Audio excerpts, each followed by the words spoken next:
भैया। हाँ लक्ष्मण। वन में हमें घूमते घूमते 10 वर्ष हो गए। इन वर्षों में हम कई संत महात्माओं को मिले। इन सबके तो नाम भी याद नहीं रहेंगे। लक्ष्मण, केवल नामों की सूची याद रखने से क्या लाभ? नाम तो केवल एक बाहरी पहचान के लिए होता है। उनके आंतरिक गुणों को ही याद रखना चाहिए। ये सिद्ध पुरुष जो बाहरी जगत से दूर इन दुर्गम स्थानों पर बैठे साधना कर रहे हैं, ये जो नगरों और बस्तियों में अपनी शक्ति का प्रदर्शन नहीं करते, ये बड़े दुर्लभ लोग हैं। इनके तो दर्शन मात्र से ही लाभ होता है। केवल दर्शनों से क्या लाभ होता है? सीते, जैसे धूप में केवल बैठने मात्र से ही सूर्य की गर्मी हमारे शरीर में प्रवेश करती है, उसी प्रकार उनके निकट बैठने से उनके आत्मज्ञान, उनकी शक्तियों, उनकी भावनाओं का सूक्ष्म प्रकाश हमारे सूक्ष्म शरीर में प्रवेश करता है। वो बिना कुछ कहे ही बहुत कुछ दे देते हैं। तपोवन के जिस भाग में अब हम प्रवेश कर रहे हैं, वहां एक से एक महान ऋषि होंगे। यदि उनके सत्संग का पूर्ण लाभ उठाना हो तो अपने मन और बुद्धि की खिड़कियां और द्वार खोलकर उनके चरणों में बैठ जाना चाहिए।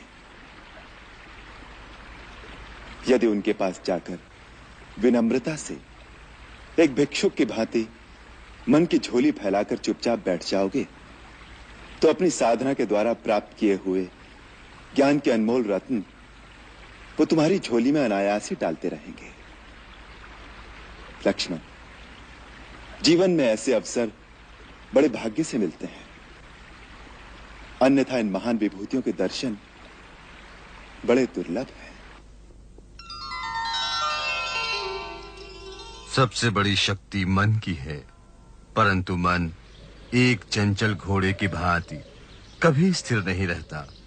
योग के द्वारा चित्रवृत्तियों का विरोध करके जो मन को काबू कर लेता है, उसका मन सर्वव्यापी आत्मा के अधीन होने से वो संसार की समस्त शक्तियों पर अधिकार पा लेता है। राम, अपने कर्म की अच्छाई और बुराई को हर घड़ी हर क्षण परखते रहना चाहिए। अपने कर्म को परखने के लिए मनुष्य के पास एक ही कसौटी है। वो ये सोचे कि यदि मैं इसी समय मर जाऊं तो मेरा यह कर्म किस गिनती में आएगा।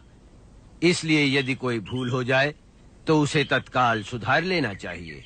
ये कभी ना सोचे कि आज की भूल को कल सुधार लूंगा। कभी कभी काल कल का समय नहीं देता। धर्म के मार्ग पर चलने के लिए ज्ञान का प्रकाश आवश्यक है। यदि ज्ञान का प्रकाश न हो तो अंधकार पूर्ण मार्ग पर धर्म एक अंधे की भांति भटक सकता है।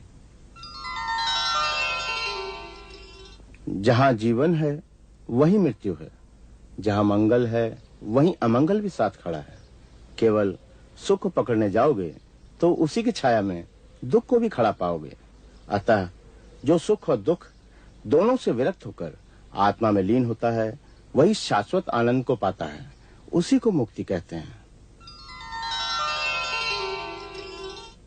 जैसे वर्षा का जल सब पेड़ पौधों पर एक समान गिरता है, परंतु किसी के लाल फूल निकलते हैं और किसी के पीले पत्ते, इसी प्रकार एक ही विद्या का भिन्न भिन्न प्राणियों पर उनके संस्कार और भाव के अनुसार भिन्न भिन्न प्रभाव पड़ता है।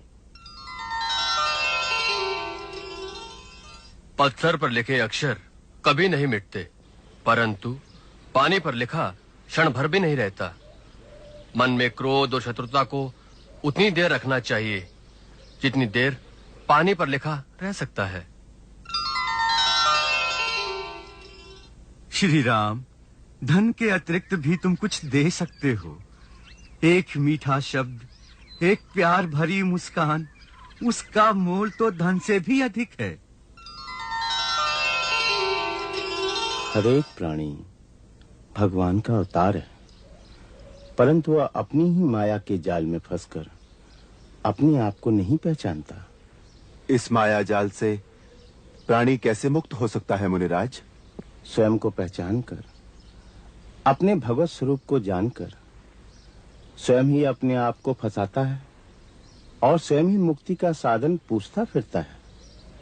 यही तो मायापति की माया है।